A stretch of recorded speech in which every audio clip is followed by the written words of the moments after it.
Phone দিয়ে বাসা থেকে বের করে তারপরে সাদা কাপড়ে এই গাড়িতে উঠায় নিয়ে তারপরে আর এখন পর্যন্ত কোনো খোঁজ খবর পাই না। গুম হওয়া মানুষগুলো ফিরে পেয়েছে তাদের স্বজনদেরকে।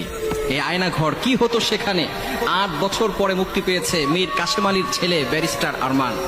8 বছর পরে মুক্তি পেয়েছে, তার পরিবারের লোকজন জানতোই না সে বেঁচে আছে নাকি মারা গেছে।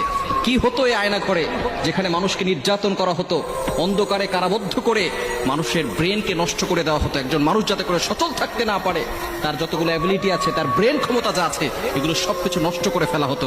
খুলে দেওয়া হয়েছে সে আয়নাঘর, আর থাকবে না এই আয়নাঘর। এখানে কোনো আলেমকে আর বন্দী করা হবে না, অন্যায় ভাবে কোনো আলেমকে আর বন্দী করা হবে না সেখানে। সুতরাং আল্লাহ তাআলা আমাদেরকে স্বাধীনতা দিয়েছে, আমরা মুক্ত হয়েছি এই অত্যাচারী শাসক থেকে। আল্লাহ তাআলা আমাদেরকে স্বাধীনতা দিয়েছেন। সুতরাং এই আয়নাঘরে অত্যাচার করা হতো, জুলুম করা হতো, নির্যাতন করা হতো।